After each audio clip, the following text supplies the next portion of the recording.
Good evening. You've got to be tired after today. Please relax and have a good rest while listening to Grimm's fairy tales.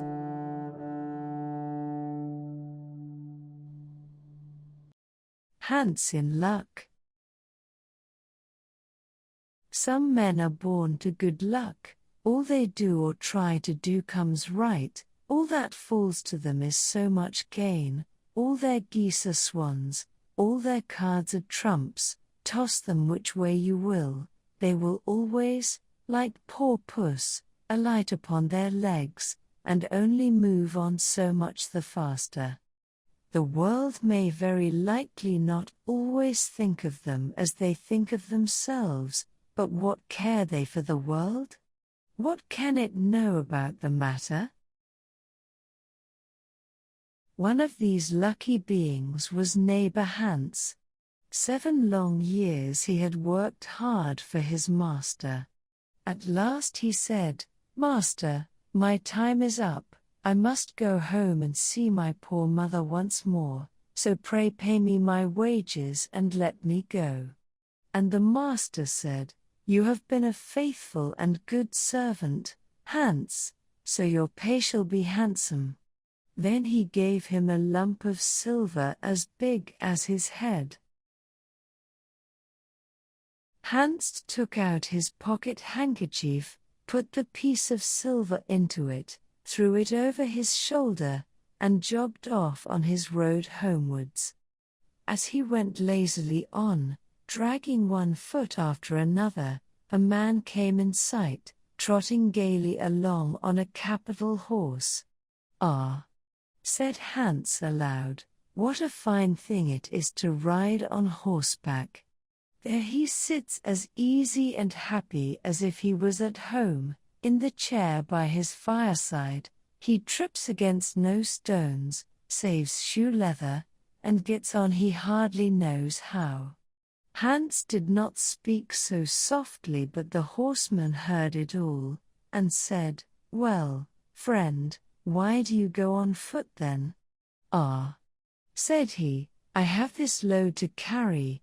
To be sure it is silver, but it is so heavy that I can't hold up my head, and you must know it hurts my shoulder sadly.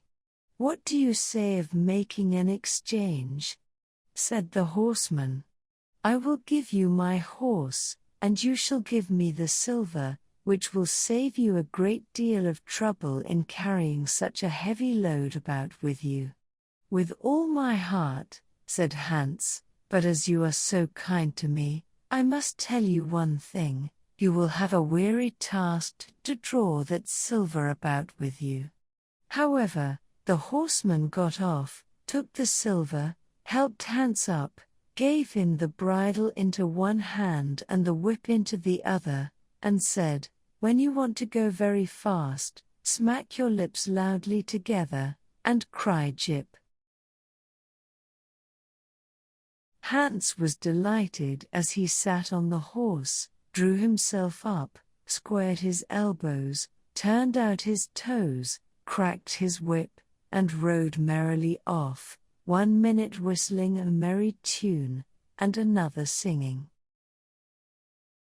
No care and no sorrow. A fig for the morrow. We'll laugh and be merry. Sing nay down derry. After a time he thought he should like to go a little faster, so he smacked his lips and cried Jip. Away went the horse full gallop, and before Hans knew what he was about, he was thrown off, and lay on his back by the roadside. His horse would have ran off, if a shepherd who was coming by, driving a cow, had not stopped it. Hans soon came to himself, and got upon his legs again, sadly vexed, and said to the shepherd, "This riding is no joke, when a man has the luck to get upon a beast like this that stumbles and flings him off as if it would break his neck. However, I'm off now once for all. I like your cow now a great deal better than this smart beast that played me this trick, and has spoiled my best coat, you see, in this puddle, which, by the by, smells not very like a nosegay. One can walk along at one's leisure behind that cow, keep good company, and have milk, butter, and cheese, every day, into the bargain. What would I give to have such a prize? Well, said the shepherd, if you are so fond of her, I will change my cow for your horse. I like to do good to my neighbors, even though I lose by it myself. Done, said Hans, merrily. What a noble heart that good man has, thought he. Then the shepherd jumped upon the horse, wished Hans and the cow good morning, and away he rode. Hans brushed his coat, wiped his face and hands, rested a while, and then drove off his cow quietly, and thought his bargain a very lucky one. If I have only a piece of bread, and I certainly shall always be able to get that, I can, whenever I like, eat my butter and cheese with it, and when I am thirsty I can milk my cow and drink the milk, and what can I wish for more? When he came to an inn, he halted, ate up all his bread, and gave away his last penny for a glass of beer. When he had rested himself he set off again, driving his cow towards his mother's village. But the heat grew greater as soon as noon came on, till at last, as he found himself on a wide heath that would take him more than an hour to cross, he began to be so hot and parched that his tongue clave to the roof of his mouth. I can find a cure for this, thought he. Now I will milk my cow and quench my thirst. So he tied her to the stump of a tree, and held his leathern cap to milk into, but not a drop was to be had. Who would have thought that this cow, which was to bring him milk and butter and cheese, was all that time utterly dry? Hans had not thought of looking to that. While he was trying his luck in milking, and managing the matter very clumsily, the uneasy beast began to think him very troublesome, and at last gave him such a kick on the head as knocked him down, and there he lay a long while senseless. Luckily a butcher soon came by, driving a pig in a wheelbarrow. "What is the matter with you, my man?" said the butcher, as he helped him up. Hans told him what had happened, how he was dry, and wanted to milk his cow, but found the cow was dry too. Then the butcher gave him a flask of ale, saying, "There, drink and refresh yourself, your cow will give you no milk. Don't you see she is an old beast, good for nothing but the slaughter-house?" "Alas, alas," said Hans, "who would have thought it? What a shame to take my horse, and give me only a dry cow. If I kill her, what will she be good for? I hate cow beef, it is not tender enough for me.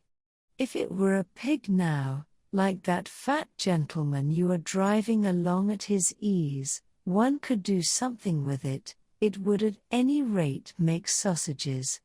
"Well," said the butcher, "I don't like to say no, when one is asked to do a kind, neighborly thing.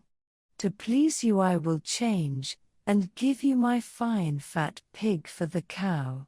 Heaven reward you for your kindness and self-denial," said Hans, as he gave the butcher the cow, and taking the pig off the wheelbarrow, drove it away, holding it by the string that was tied to its leg.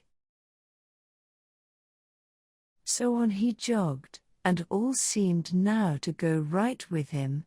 He had met with some misfortunes, to be sure, but he was now well repaid for all. How could it be otherwise with such a traveling companion as he had at last got? The next man he met was a countryman carrying a fine white goose.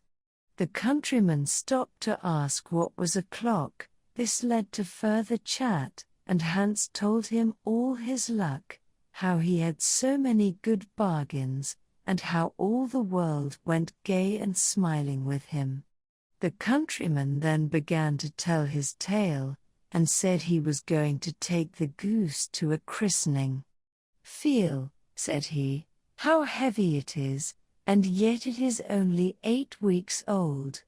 Whoever roasts and eats it will find plenty of fat upon it, it has lived so well." "You are right," said Hans, as he weighed it in his hand, "but if you talk of fat, my pig is no trifle." Meantime the countryman began to look grave, and shook his head. "Hark ye," said he, "my worthy friend, you seem a good sort of fellow, so I can't help doing you a kind turn. Your pig may get you into a scrape. In the village I just came from, the squire has had a pig stolen out of his sty. I was dreadfully afraid when I saw you that you had got the squire's pig. If you have, and they catch you, it will be a bad job for you. The least they will do will be to throw you into the horse pond. Can you swim?" Poor Hans was sadly frightened. "Good man," cried he, "pray get me out of this scrape. I know nothing of where the pig was either bred or born, but he may have been the squire's for aught I can tell. You know this country better than I do. Take my pig and give me the goose." "I ought to have something into the bargain," said the countryman. "Give a fat goose for a pig, indeed. 'Tis not everyone would do so much for you as that. However, I will not be hard upon you, as you are in trouble." Then he took the string in his hand, and drove off the pig by a side path, while Hans went on the way homewards free from care.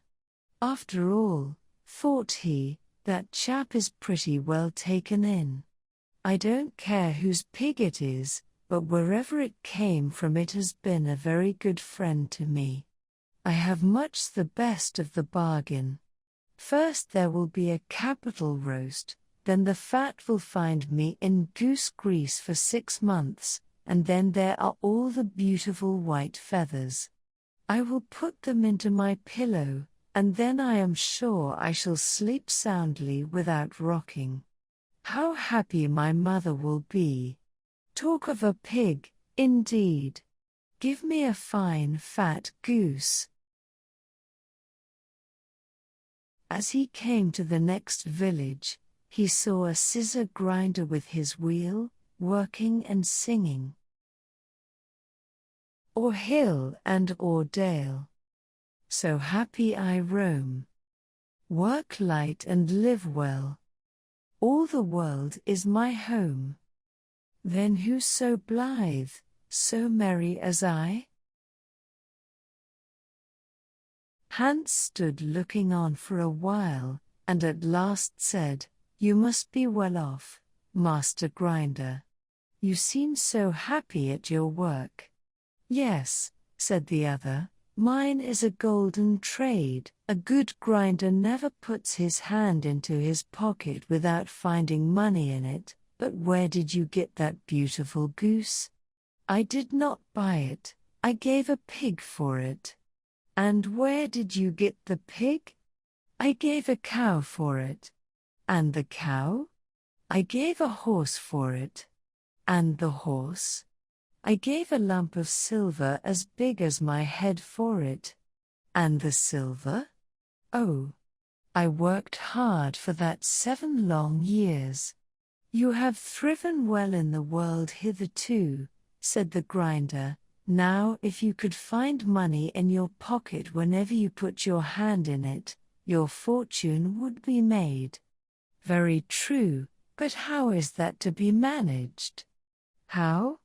Why, you must turn grinder like myself," said the other. You only want a grindstone, the rest will come of itself.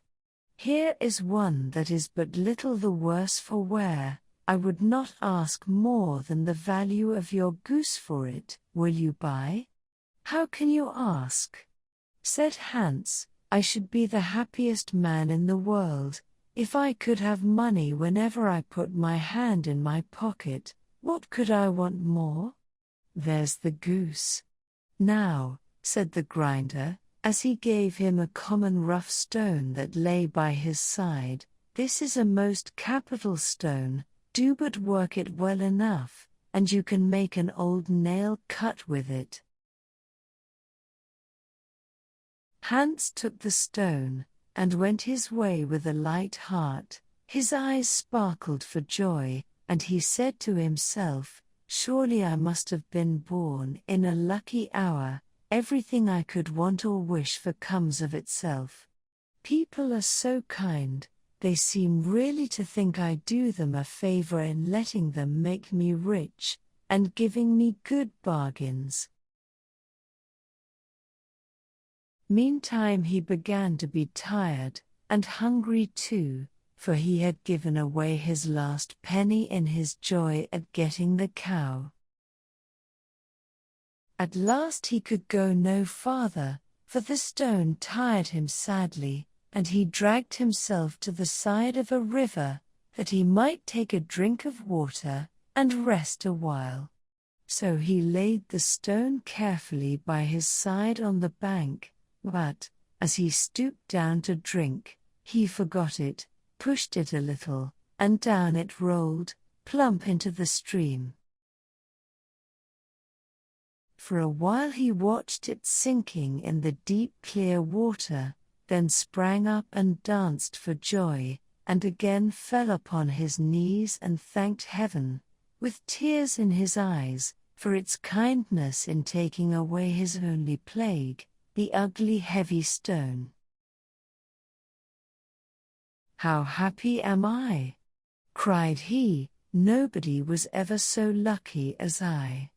Then up he got with a light heart, free from all his troubles, and walked on till he reached his mother's house, and told her how very easy the road to good luck was. Have a good night. Sweet dreams.